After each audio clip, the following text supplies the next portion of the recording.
Welcome back, Stack Attack Squad, to the Stack Attack Fantasy Podcast, your one-stop shop to dominate fantasy baseball and football. Come get some.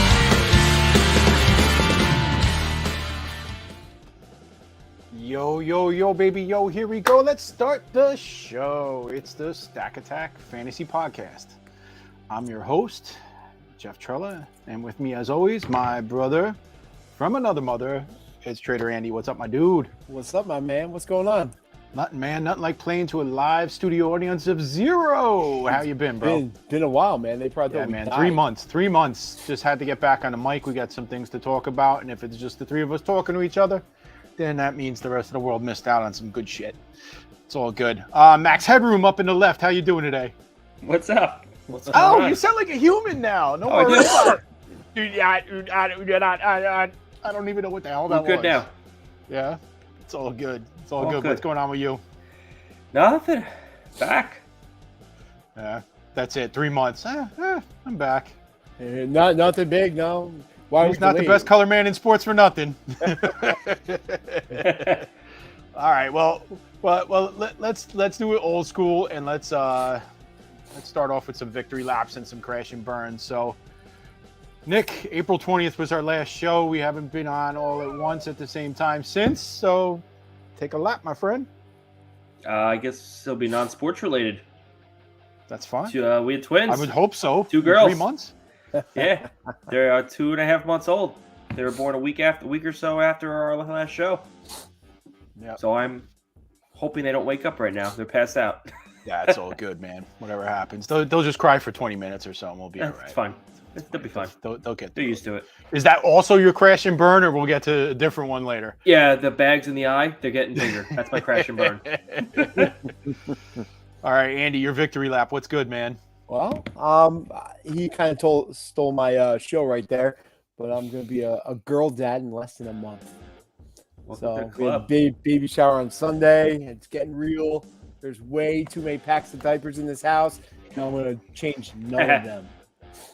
Yeah, good luck with that. I really, I'm sorry to tell you this, Andy, but God has been waiting for this moment, and payback is a bitch. So Don't even do it. Don't even say it, bro. hey, it could be worse. It could be 2. Hey, Everyone two, they at tells least us, watch "Oh." out for each other. Oh Right? yeah. When one screams, the other screams. They watch out for each other. Right. Nice. So All right. my crash and burn is I don't get to take a victory lap. Oh, no, you asked Nah, him both at the same apparently not. time. You asked him both at the All same right, time. take your crash and burn then. My crash and burn is personally me being the crash and burn. I don't know if I told you guys, but last week, I think it was last Tuesday or Wednesday, I actually fell down my flight of stairs for the 4th time since I lived here. 4. And I literally crashed. Yeah. Yeah, but once you crash at the bottom, you got to burn so it doesn't hurt. That's so out of character. Bro. Oh my God! Terrible joke. Terrible. No, joke. I just don't know what's going on, man. Old age, Right. moving too fast, not thinking enough. Who knows? Yeah, life gets in the way. My wife has a nervous reaction of laughing as I'm laying on the ground hurting, and I'm like, "What the hell are you laughing at?" So, That is what it is. all right, All on right. to you, my man. Yeah, my victory lap. I mean, I guess I'll give you a sports one and then a life one. So, sports would have to be, and we haven't recorded since baseball season started. It'd have to be 2 players: Harold Ramirez, Jonah Heim. So I'm the only one in the world that talked these guys up, and Jonah Heim's a catcher 1. Harold Ramirez has a chance if he gets the at-bats at a batting title. So I'll take one on there. But my life victory lap is also sports related. Jesus Christ, can you believe I'm going to be a Hall of Famer? Wow, how about that? I actually just reunited with the guys today via group chat, and we're going to get our old No Excuses t-shirts redone and everything. Oh, so, nice. yeah, it's pretty funny. Pretty Who'd cool you- getting who'd to you talk to the Anyone? gang. All of them? Nice. All of them, man. Only one we're missing is Steve Christensen and Telly Ledoux. Telly. But yeah, so all good, man. That's really cool. My crash and burn has something to do with my back wall here. You notice I'm recording out of a dungeon, and it's It's freaking hot as hell in here because there's no air conditioning. But our producer, Trevor, moved out. So, now he's producing live via satellite from Parsippany. But the good news out of that crash and burn is I'm going to turn this into a little studio for myself instead of his bedroom. So this is actually where it all began. Me and Andy on a microphone 5 feet away from each other like 3 years ago, whatever it is, and pre-COVID, recording and trying to not have too much backlash or whatever. But, here we go, man. Moving forward. I'll dress it up nice next time and get a fan in here, and we'll be ready and set to go. All right, nobody cares about us. I do have a really quick victory lap in baseball. I drafted Michael Harris everywhere. Oh, yeah, hell yeah. Big one.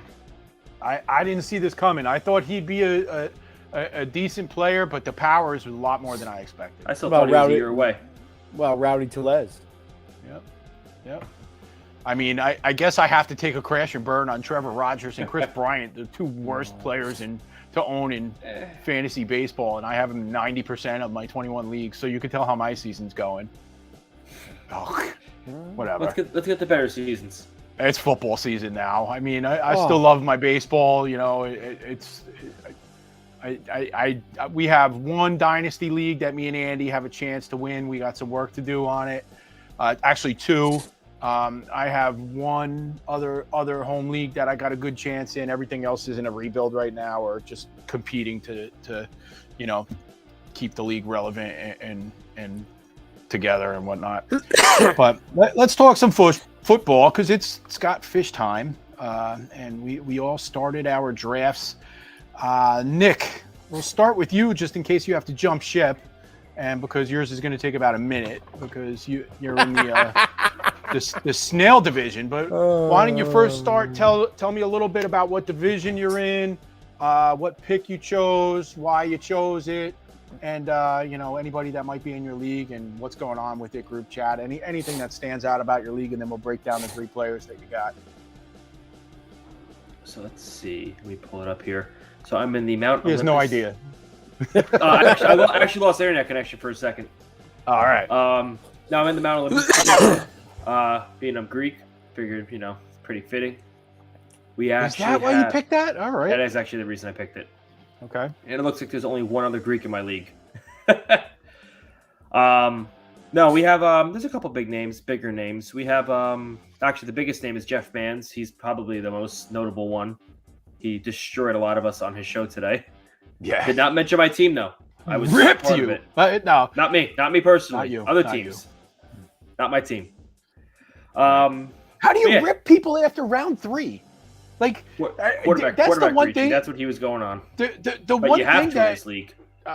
wait, you know what? Before we get too much into it, let's rant about this a little bit. So I don't understand. Every single screenshot I see so far, people are in the 5th round, 6th round, 7th round. Every team looks good, right? Yeah. Whose team looks like crap? People do stupid crap here and there, whatever. But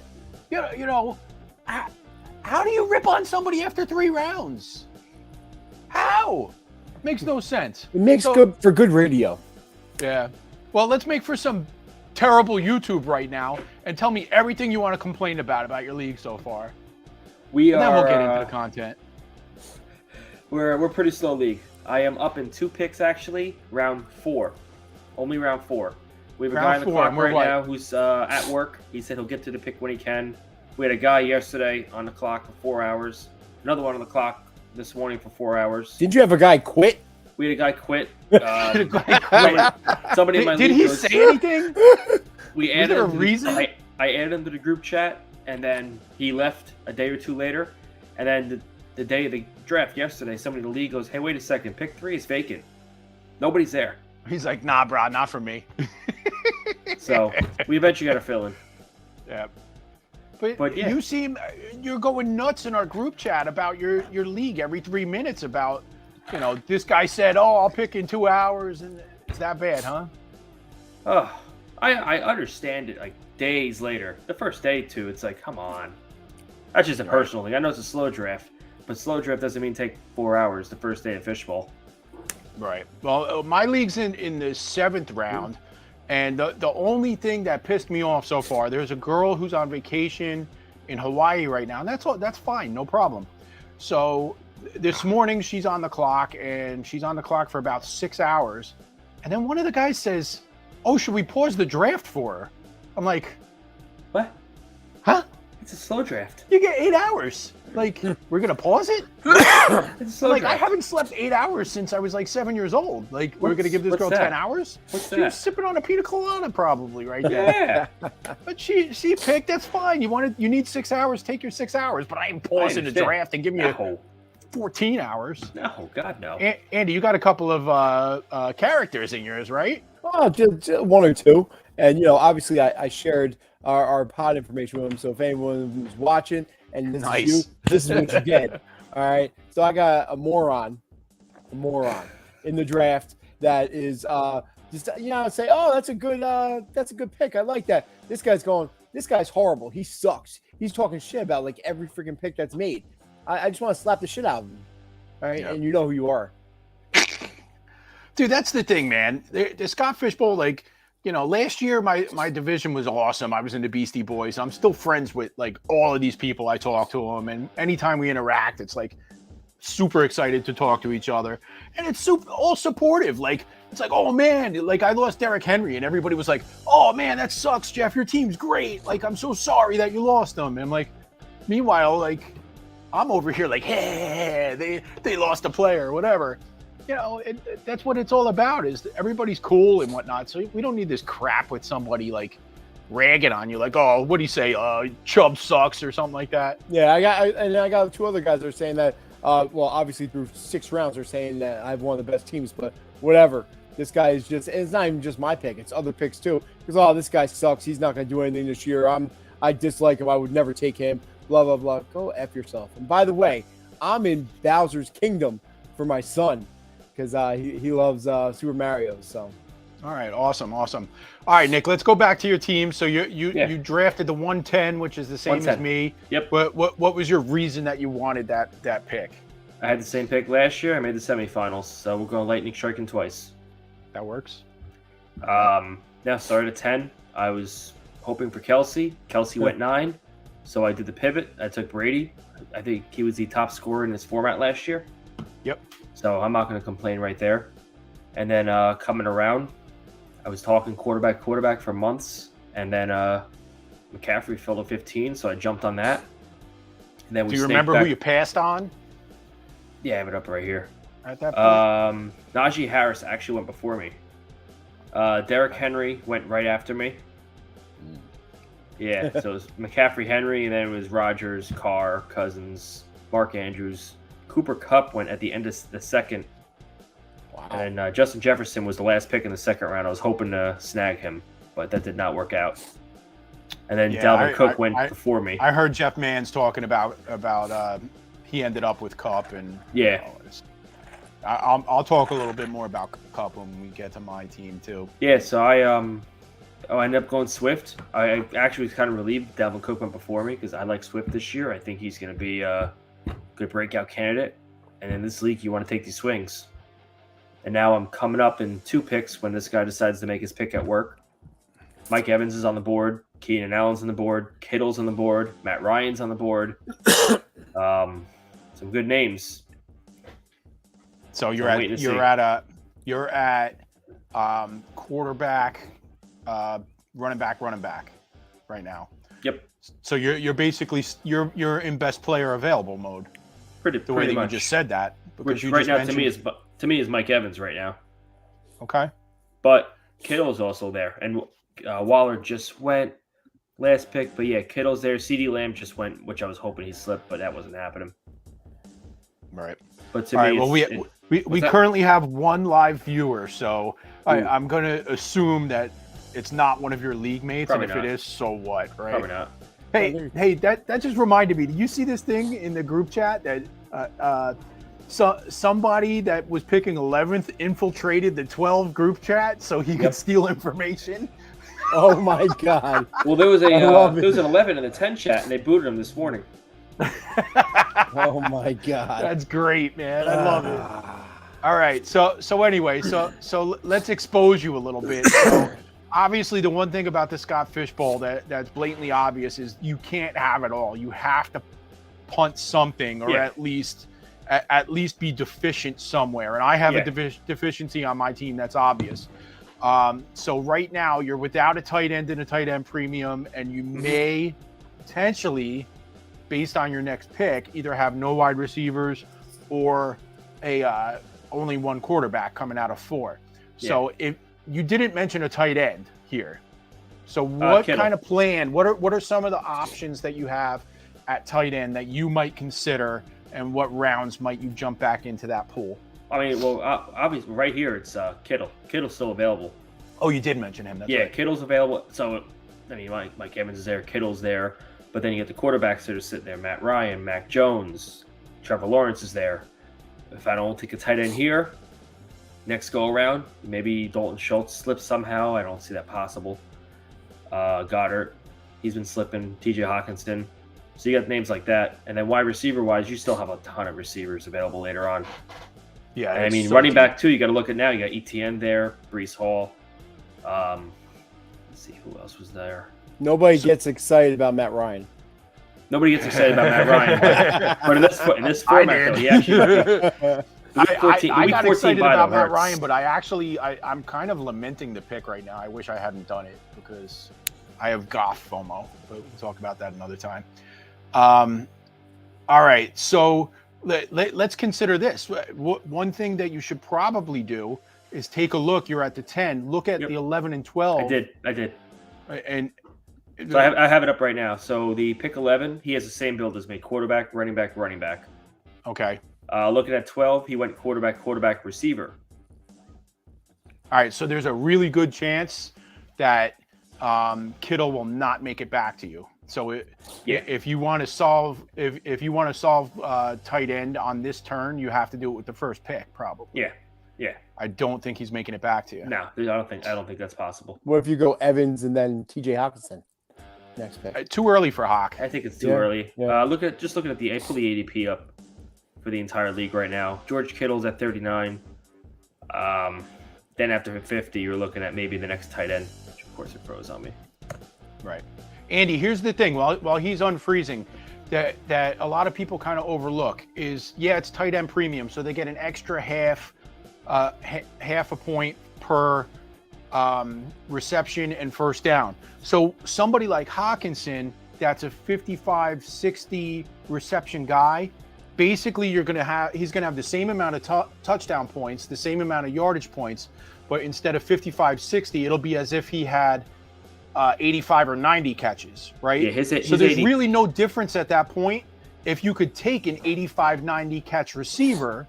Mm-hmm. So you're not really leveraging against the field. Where if you take a Kittle or a potentially a Pitts, or maybe Waller will probably fall back a little bit on that, but then obviously the Andrews and the and Kelsey. Andrews and Kelsey are 80 up to 100 receptions, so you're making them 150 reception, 130 reception type player. So they're better than all the receivers at that point. Yeah, Hawkinson assuming and Goddard, they get they're in the mid 60s ADP wise. Right. So Hawk would be a next turn kind of player for you. So I could take Kittle. Like you said, I think Kittle would be a possibility here. If I pass on Mike Evans, I could take the quarterback on the swing, or Keenan Allen's there. That's another option. All right, cool. All right, one more question for you, then we'll move on to Andy's team. Is there anybody down the road, I don't care if it's the 22nd round, 14th round, 12th round, whatever, that you have your eye on that you really, really want? That's an important player for you. Yeah, it's these running backs. You want to take chances on these guys. I see our group chat people talking about how they're going to take all these kickers in the later teens. I don't understand that thought process. Why are you going to take a mid-tier kicker when you can take, I'm going to give you an example, Zamir White, the Raiders running back. All right, he's a third string right now. Josh Jacobs, his fifth-year option wasn't picked up. Kenyon Drake's on his last year of his contract.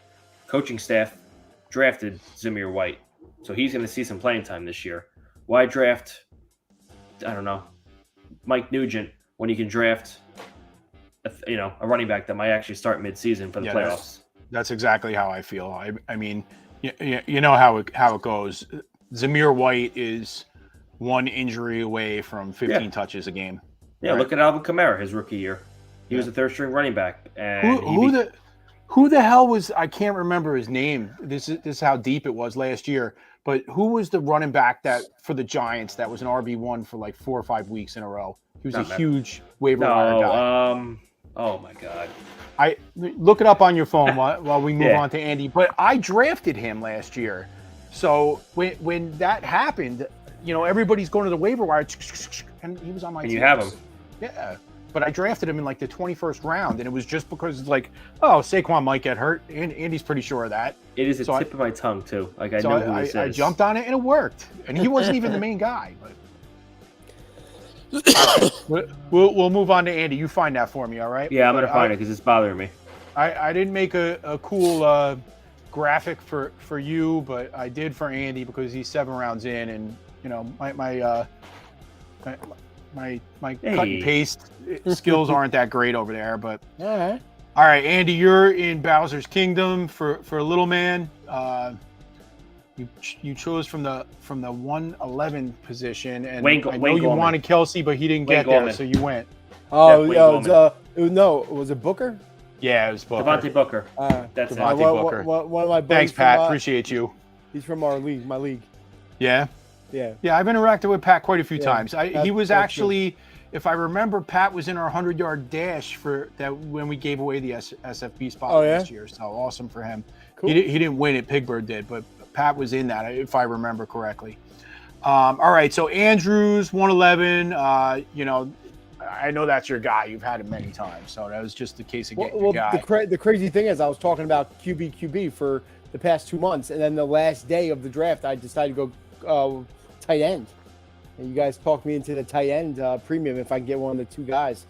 Kelsey went 1-6, so he went real early, so I took the consolation prize. Right. And to be honest with you here, you basically went QB, and I think you actually did better than if you would have went QB in the first and second. Yeah. Because Stafford and Carr both have the upside to be number 1 overall, don't they? I think so. Derek Carr is the bee's knees this year. I mean, new system. I'm absolutely loving it. Devontae Adams. What's there not to like about the Raiders offense this year? Yeah. Is Hunter Renfrow still available to you? He is. Yeah, he's somebody to consider in the 8th. Definitely. I have 6 picks away. That was my guy. Right. Don't say all right. So you were either trying to make rainbows with your team here, or you kind of had a strategy, and you double tapped quarterback, then you double tapped running back, then you double tapped Brown wide receivers. So talk to me a little bit about Chubb and Connor, man. Those are your guys, huh? Yeah, I've always been a Chubb guy, and I think with their issues with their quarterback situation, I think that they're going to lean heavier more on the ground. And Chubb and Hunt will definitely get the lion's share of everything, and I'm happy. He's a beast. Connor came out of nowhere last year to break out with 15 touchdowns. And I think he could still repeat over there because they want to protect Kyler Murray. So I didn't get snubbed, but I told you guys, and this is crazy, I told you that at 4'11", if Saquon Barkley was there, I was going to jump and take him, even though I've told you guys for years that I was over him because he killed me twice. So he went 4'7", and I just missed out on him, so then I went and got my Chubb. Nice. See, here's the thing about running backs like Chubb and Connor in the fishbowl is everybody's brain goes to PPR and whatnot, and this is a half PPR, but the fact that you also get that half a point for a first down, these north-south runners are better than people give them credit for. Chubb and Connor, like these are guys that are big bruising backs. They're not pass catchers, so everybody kind of discounts them for fantasy when you have the word PPR involved. But that extra boost with the first down half point is huge for guys like this. And I mean, Chubb was I think he was second in the NFL in rushing yards last year. I mean, he would have been third if Henry lived, but Yeah, I mean, Brian in the chat just said 20 touchdowns for Connor. I mean, that legitimately could happen. I mean, not to slow down this pod or anything, but Pat, you're on the clock. So I want to pick tonight before I go to sleep. Let's go. Yeah. Yep. So the wide receivers were, I was driving home from work at the time, and our 20-minute commute, and I got sniped all over the place. They actually went on a freaking run where I wanted 5 different wide receivers, and they all went back to back to back to back to back. Terry McLaurin, Deontay Johnson, DK Metcalf, and who else is that guy? I don't know, someone else. Waddle. Like it was crazy. So then I got stuck with St. Brown. Nice. All right, Nick, how do you feel about Marquise Brown and Amon-Ra St. Brown this year? That's his boy, St. Brown. Yeah, was my boy. He likes one Brown but hates the other. Actually, I don't like either. I'll be honest. I'm not gonna. I like him for fantasy. I like the value you got him in. From a redraft perspective, I'm not touching either this year. Yeah. Amon-Ra St. Brown, I really like him. I'm just worried about the extra, like DJ Chark coming in, Jameson Williams eventually coming in. I think he's still going to be fine, though. I think he'll still put up solid wide receiver 2 numbers. I don't think he's going to be that wide receiver 1 that people are drafting to be. But in the 7th round in the fishbowl, you can't go wrong with that at all. Yeah. Marquise Brown, Arizona. I mean, he's got Kyler Murray throwing to him. I always get worried, first-year quarterback chemistry-wise. He's got the talent. And again, I mean, Andy got me end of the 6th round. That's good value. Right. So what can I say? I'm down with the Brown. Yeah, you gotta get the value picks here. That's what this league's all about. Listen, I think Marquise Brown has legitimately. I mean, this may not be the format where it'll happen, but he legitimately has a wide receiver 1 ceiling this year. But all the way back to scout team with Kyler Murray and the coach and everything, and they dropped a first. He was traded during the draft. Yeah. They didn't like the landscape of where the receivers were going, so they decided to use that first round pick and obviously money in order to land Marquise Brown, and he just fits. I don't know the exact number. I do know Kyler Murray was 49%, but Lamar Jackson was like 22%, I'd say, on completion percentage on passes over 20 yards. And what does Marquise Brown do best? Go deep, young man, right? So it's a perfect fit for him. They obviously wanted him. Yeah, you got to worry about D-Hop coming back later on. But it's 8 games, though. Yeah, that's way down. And that's the thing about Fishbowl. There's only 11 weeks, I believe it is, 11 weeks. Regular season. So that's something to seriously consider. So, all right, Andy, looking at this build, moving forward, you're basically in best player available the rest of the way here, right? Yeah, you're balanced. Yeah. I don't recall Stafford and Carr's bye weeks off the top of my head, but are you looking to delve into a QB3, or you're just going running back receiver the rest of the way? You take Zach Wilson. You can take Zach Wilson. Do I get the MILF with it though? Ooh, Zach Wilson right now, he should be the 1-on-1. Nice. No, I would probably look to possibly get a third quarterback down the road. Yeah, Jared Goff, man. I would get one before the. Wait! Explain yourself. Why do you keep saying that name, Jared Goff? Because of the weapons, man. Look, you put one of them on your damn team. I'm right. Yeah, St. Brown. I know. If Brian's still in the group right now, he's the biggest Jameis guy out there. Swift, we're already talking about, is going to bust out and be a possible top 3 running back this year. He's going to do it through the air, and what happens when you increase throws to the running backs? You increase your completion percentage, and that's what Fishbowl is all about. So, I just think Goff fits this perfectly on the way back end of it, and I'm pissed off that I didn't hold out for him. Thanks, Pat, for not taking Renfro. Smooth. Guy before me has pre-selected his pick, so as soon as this guy makes his pick, I'm on the clock. But hey, we got a guy in the chat, Husker DKB from from Nebraska, obviously. He said his SFB start went Kyler, Hurts, CD, and Aaron Jones. I love it. I freaking love Aaron Jones. I love him this year.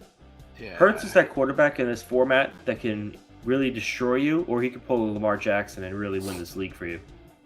Right. Going back to Aaron Jones, I didn't have access to him on my team, but I think that the people worry about A.J. Dillon, but they do completely different things. Aaron Jones is so good in the passing game, and all of those vacated targets from Devontae Adams, they're not going to a rookie.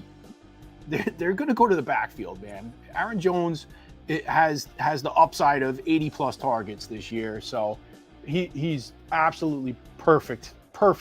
He's going to have some games with 10 completions easily. But Aaron Rodgers could go to his number one, Alan Lazard, right? Yeah. Don't sleep on don't sleep on Tanya. Yep. Oh, Brian talking about J.K. Dobbins. So let's move over to my team then and make Brian happy. So here we go. Anything else on your team first before we do this, Andy? No, I like the colors. It's good. All right. Good so I'm in the Pawnee Parks and Rec division. I was not going to go into Newark or Jersey City because those are armpit cities, not representing New Jersey properly. So I went with a fake one. And it turns out, I did the right thing because my division's awesome. Everybody in my league is great. Love it. So I picked the 110, and the intention was Kelsey all along. I was team Kelsey, and I got my guy. 159 vacated targets for Tyreek Hill. Those are not all going to Juju. Those are going to go up to Kelsey, who had 134 targets last year, 92 receptions. He's going north of 100 receptions this year. And, here we go, man. 100 receptions for a tight end in this league is 150 receptions. So his ceiling is number one overall player in this format. Russell Wilson I had last year, and he did me dirty. So we're going to run it back with him this year. I just kind of like they're tailoring the system to him. It's a good fit, and we're going to talk about that a little bit more in a minute. Derrick Henry's always been my guy up until he died last year. He was the number one points per game player in this format. So I believe it was 23 points per game. Absolute beast. And the thing to note about King Henry is he's got 2 years left on his contract. I believe he's in the 23 million range. Tannehill has about $27 million next year. And the thing is that you just saw what they did getting rid of A.J. Brown to trim salary and go to the cheaper version of him in Treylon Burks. They're going to want to trim out, man. So I think they're going to run it back with these two one last time. The defense is pretty good. I think they're going all in this year, and there's a good chance that Henry and or Tannehill may not be on this team next year, and they may move forward with Malik Willis. And they drafted Henry's successor, same body type running back. I really think that Henry is just going to eat. He's going to get 25 touches a game, and he's probably going to lead the NFL in rushing touchdowns this year. So I love him. When you look at Kelsey, Wilson, and Henry, it felt as safe as it could be. So I figured I'd take a risk on the guy that I was obsessed with going into dynasty drafts this year. But Travis Etienne, I just think he's got that Alvin Kamara upside. James Robinson's out for a little while, so I feel really, really good about the usage, even if it's only 8 to 12 rushing attempts a game. I still think that he has the upside of 8 to 10 targets a game on top of it, and that's where he's going to make his money. Matt Ryan,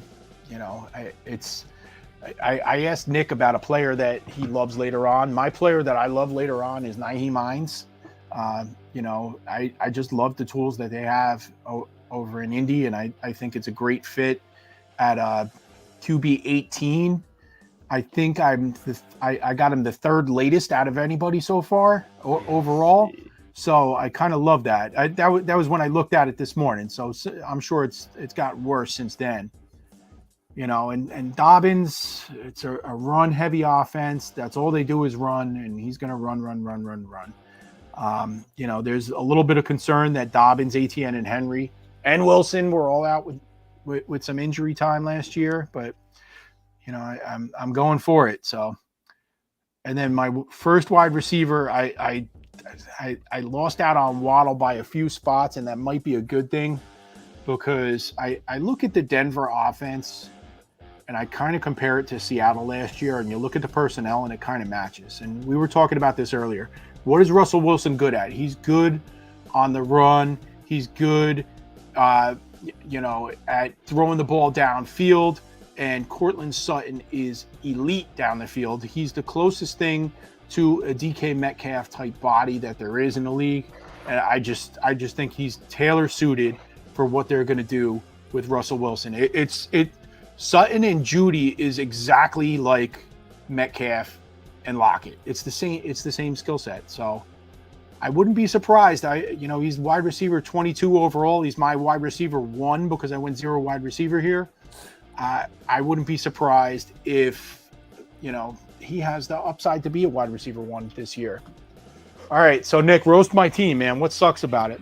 I think your quarterbacks are solid. Russell, Matt Ryan in this format works.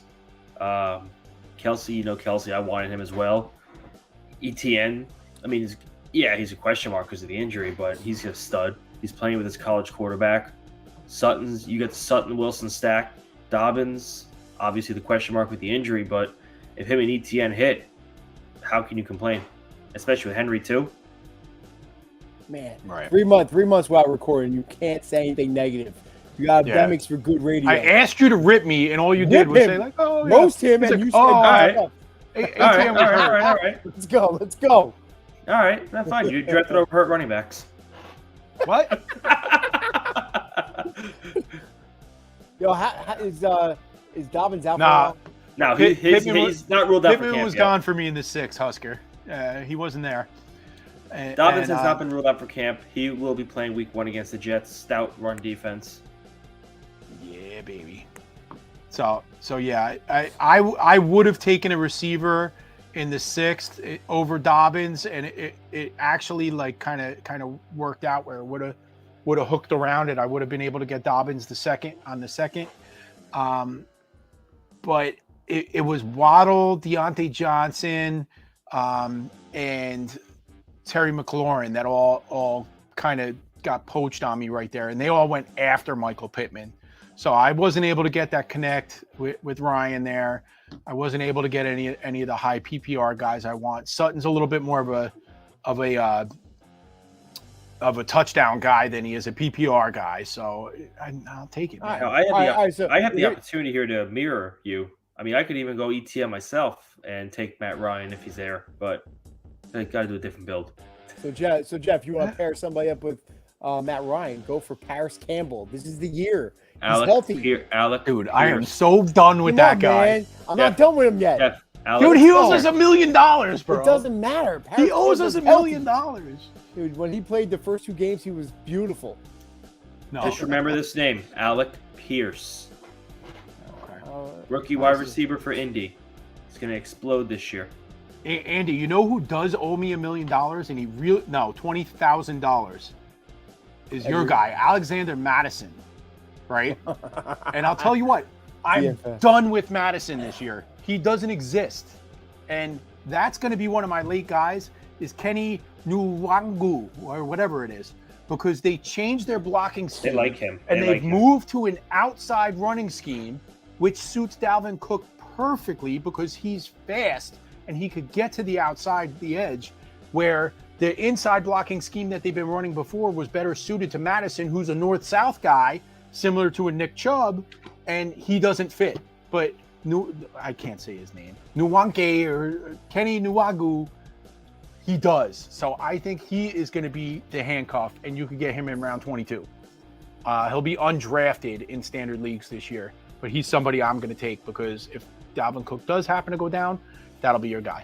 Another guy you got to get then if you want to talk about guys going down, like Travis, if you want to take Snoop, D-O-double-G. Come on. You gotta. Yeah. It's just you have to take them. I have some dynasty shares. I'm more likely to, depending on how these wide receivers go in the next 3 to 4 rounds, I'm more likely to go the James Robinson route as a handcuff, which would probably give me headaches down the road.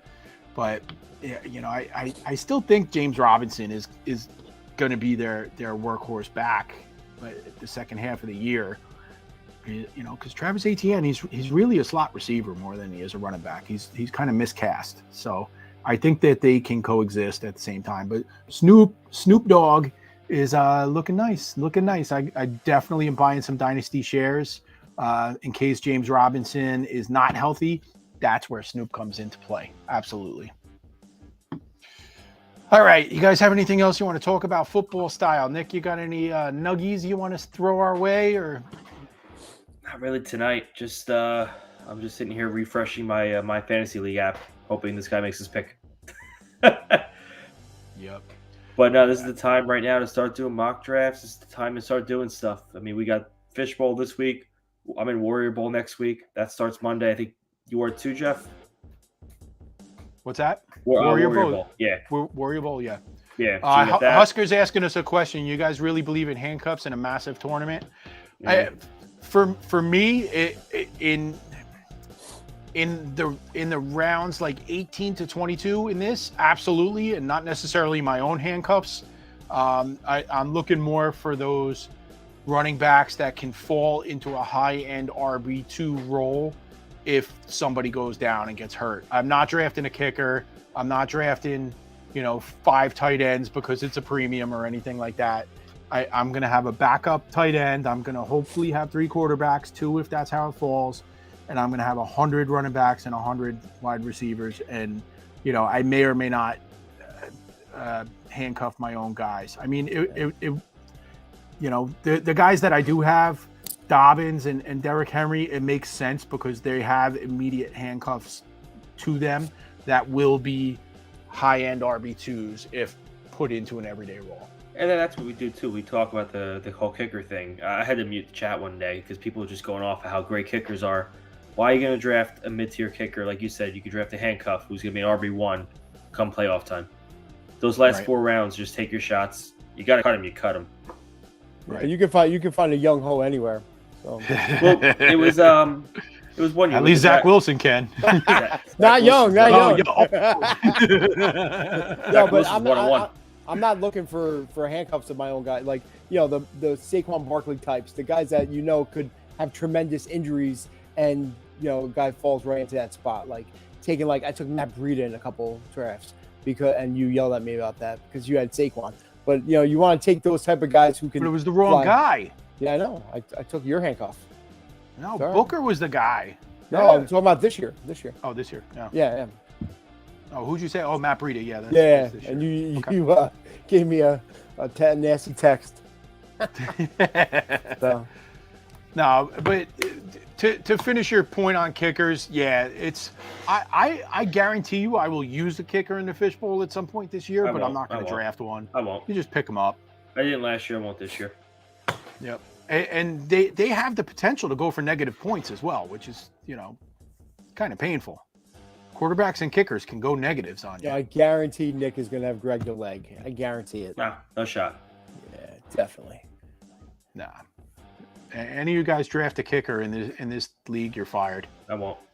I will cut your $0 a year salary with no benefits immediately. All right. Guys, it's been fun. It's great to get back on a microphone. We'll do a little bit more moving forward, content-wise, rather than just having fun and talking about our own teams. Anything last minute you want to talk about, or we're getting out of here? Andy, anything intelligent to say? Not after 3 months, no. Big, dumb, and stupid. No problem. Yeah. That's cool. All right, guys. Thanks for everything. This has been the Stack Attack Fantasy Podcast. I'm at JTrella20. This is the first guy in the history of Twitter and Mimi. He's at AMac22NJ, but he doesn't want you to know that. Trevor, thanks for all you do. Take us on out of here. Guys, it's been real. Peace. See ya.